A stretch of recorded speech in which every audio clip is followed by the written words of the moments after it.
everybody. Welcome to another episode of Director's Commentary on Wolfpack Hustle. I'll keep this short. It's really good to see you. I'm so glad you are watching these, and I hope you're enjoying them. That being said, let's dive right into it. Thanks.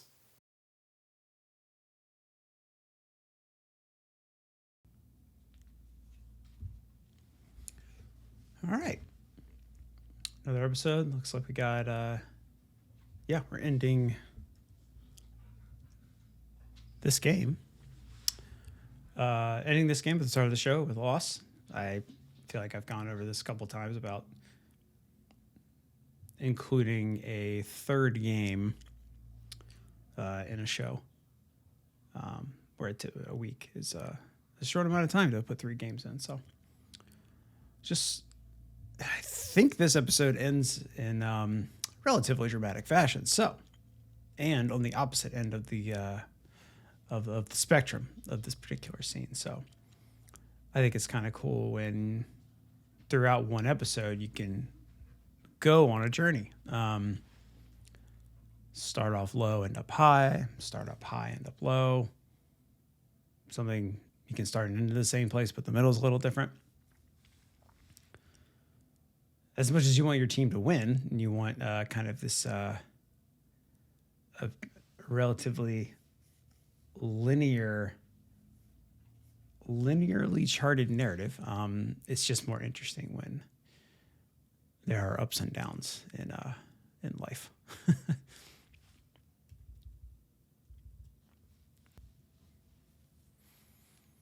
How do you? I was just always curious about this. Like, I'm not an athlete. Been around plenty in my life, but I think it's interesting to find out what it takes for an individual to trust a coach, or trust a leader, a boss, mentor, whatever.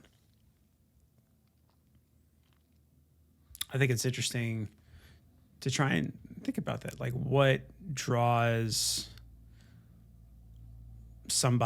one person to another person, and in that element too, what gets that first person to trust that second person, especially in college athletics, when a player's exposure to a coach before they even end up at a school is relatively minimal. I mean, there are rules in place about when coaches can and cannot talk to prospective student athletes. And at some point you can have a kind of a constant contact, but how often can you end up like in front of that person physically or talk to that person on the phone on a regular basis and earn trust, convey trust? I feel like that's kind of difficult. Obviously, actions speak louder than words, and sometimes a winning record is all you need to convince someone. But I know there's a lot of intangible stuff, but I was just always curious about that. It's kind of interesting to me, at least.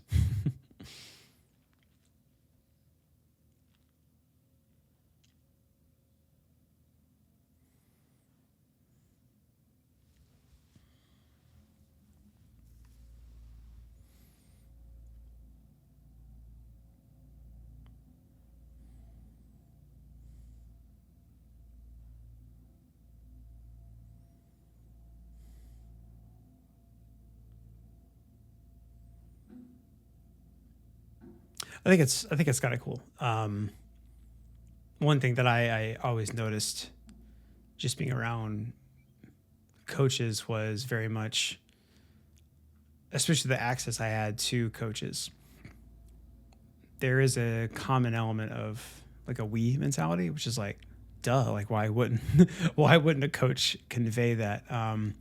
It's more than just the we mentality. It's like sharing. It's recognizing that each person might have strengths and that we should all share in the victories and share in the play. And I feel like trying to convince, from a recruiting standpoint, trying to convince somebody to join your program or whatever, it's like you don't really want to recruit somebody that is all about me, you know? I mean, it's important that an individual succeeds, but I think the guys that really are just I think the individuals that grasp the concept of a success for a group is success for an individual. I feel like that's kind of hard for some people to grasp nowadays. And those that do, I think it's valuable. I think it's kind of cool.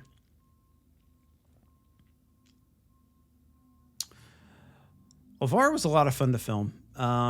He always had, I feel like he always had a smile on his face when I had my camera around. It's just refreshing when you got somebody who looks like they're excited to be somewhere. A lot of times in athletics, like, you got to look hard, you got to look tough. LeVar just always looked like he was having a good time, and I feel like that's just as important. That's what I'm all about anyway. Having a good time is the cornerstone for me, at least. Oh, that was a good bucket right there.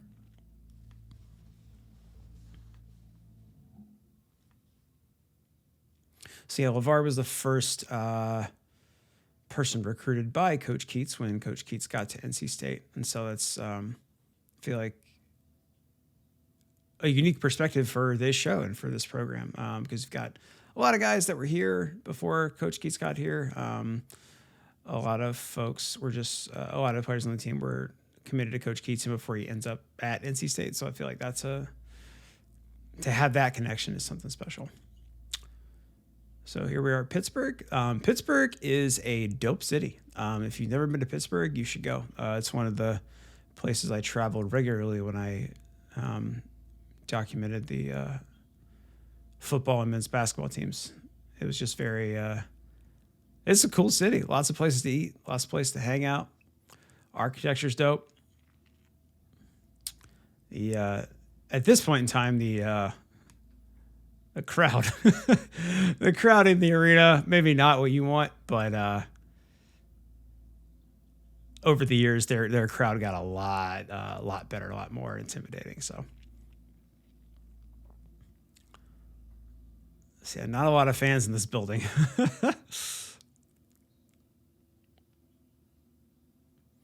So the crowd was not a huge factor for the team.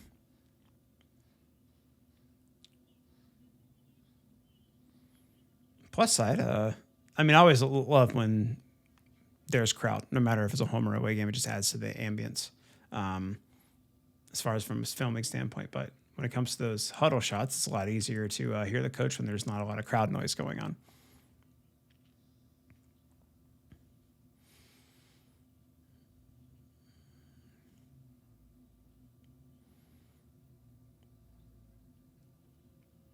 And I believe this was also before Pitt changed their colors.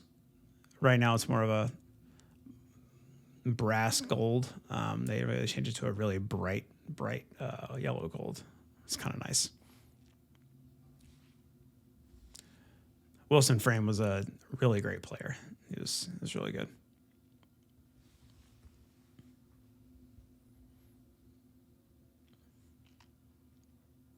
I like encouragement like that, where the coach is basically saying to the player, you know what to do, so just do that. Stop trying to complicate things or feel like you have to do more than you naturally do. Yeah, that guy was good.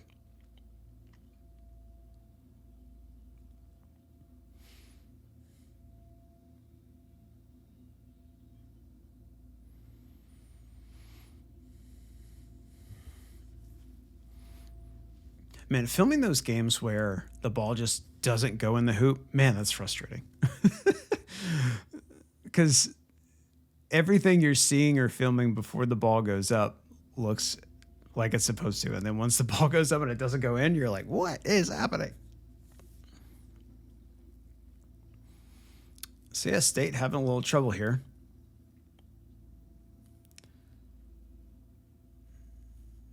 I do not remember how this game ends.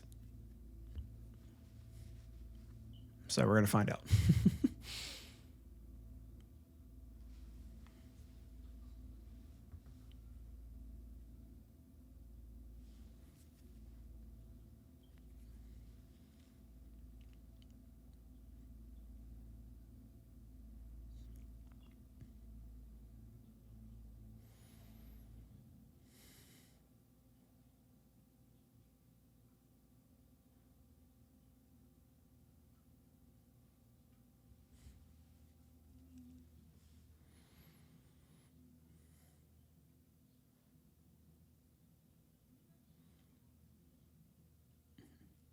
In another mode where I'm just listening to a speech. You film so many of these, you're just like, I don't know what they're saying. I forget what they say, so let's just listen. I can't thank y'all enough for checking out this episode of Director's Commentary. If you are enjoying what you are watching and you want to help support some of the stuff that I'm making, I would deeply, deeply be humbled if you considered becoming a patron. You can check out the Patreon link in the description below. Becoming a patron comes with all kinds of cool perks, and it helps me make more stuff, both in quality and in quantity, and it really would just mean the world to me. Okay, please resume watching. Oh, wow, good grab. Oh, man. Good job, Malik.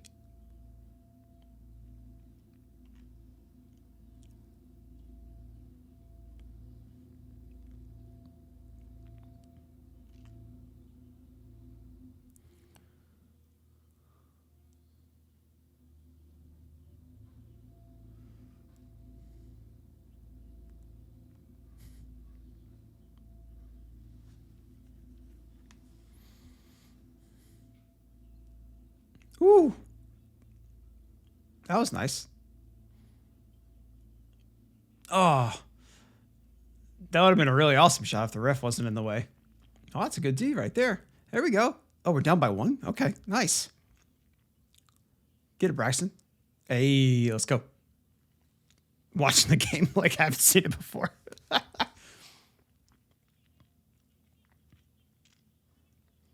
When you're filming huddles like this, like your focus is on the person who is talking the most, and generally that is the coach.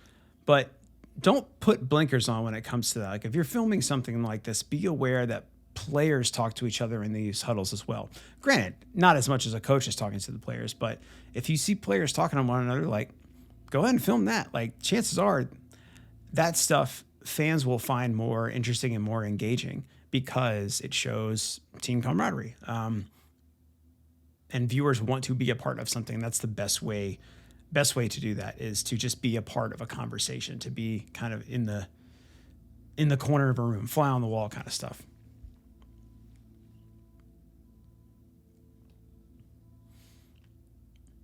I forgot that we won that game. That was a good win.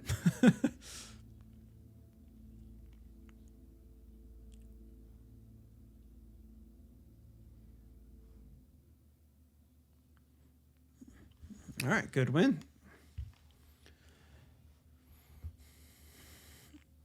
I was probably over at the practice center, I want to say at least twice a week, sometimes 3 times a week, between filming Coach Keats or another staff member or a player, or then miking out during practice. Maybe I had to go again for a practice, get B-roll for someone. Like, I'm over there a lot. When I'm making this show during this year, I work out of the Murphy Center, the Murphy Football Center, which is on the complete opposite side of campus. It's actually off campus. So to try and get down to the basketball center on like a last minute decision, it's kind of tricky, but fair amount of driving.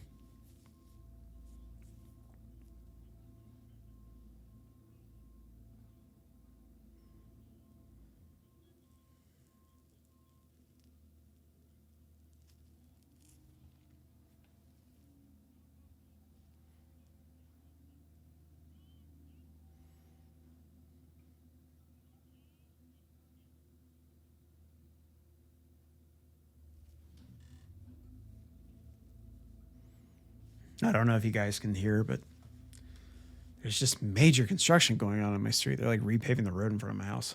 So hopefully that noise is not infiltrating me talking. Oh, this game, right? Oh, man. Oh, you guys are in for a treat. This game is great.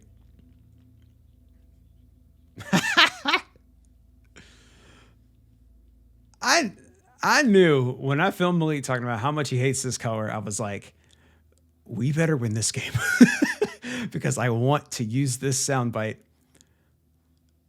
in this game. It would seem unwarranted if I put that quote in there and we lost the game. So this game ends up being one of the best games I've ever shot. I can't say personally if it was the best game I ever shot, but the best game I was ever at to witness that I was working.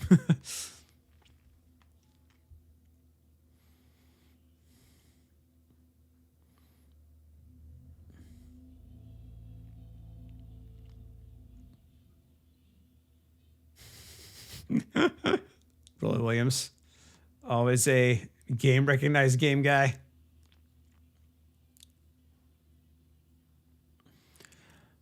Always a really loud stadium. One thing that's really cool is like during we didn't have footage of it this time, but during the player introductions, the starting lineup, the way the arena, the lights in the arena go completely dark with a couple of really good spotlights. It's some of the most gorgeous lighting that I've ever filmed in. So I always enjoy going there because of that, because it ends up being cinematically looking really dramatic, which I have to appreciate.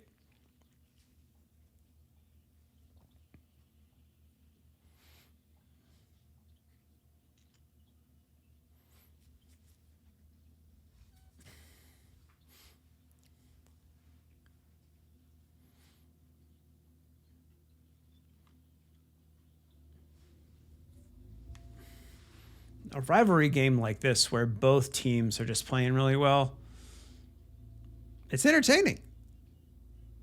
And from a filming perspective, it makes things exciting.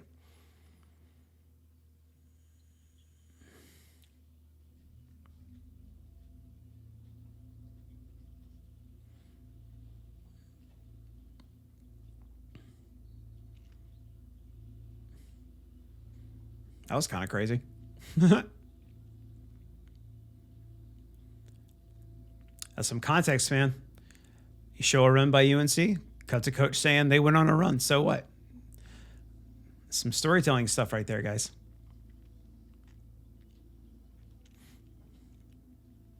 Good bucket.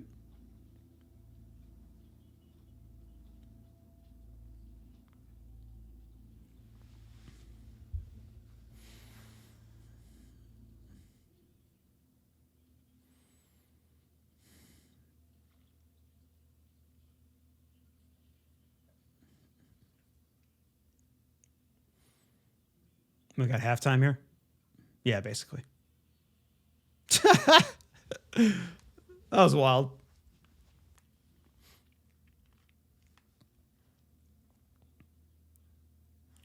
Yep, it is a great basketball game.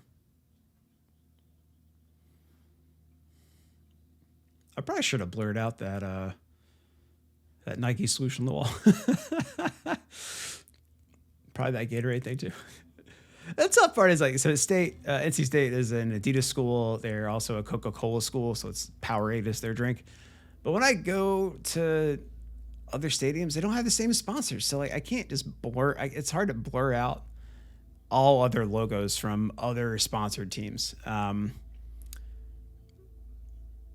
haven't gotten in trouble for missing a blur or a sensor or whatever, but I always notice it after the fact. Like, oh, I wonder if that was a big deal or not.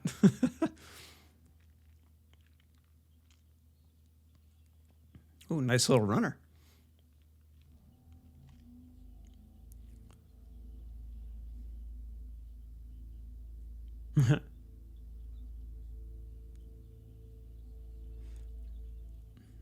Yeah, Kel. I love when Markel just talks trash. Yeah, I think this game, Al went beyond the he had some kind of record. Al Freeman had some kind of record with threes in this game. I can't remember quite what it was, but it was impressive to witness.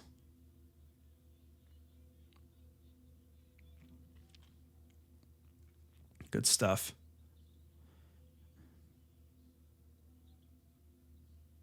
So.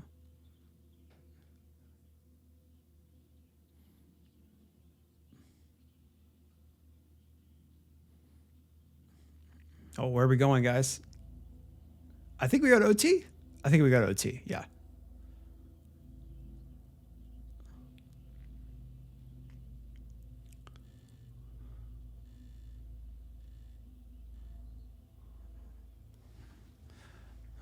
Love overtime game.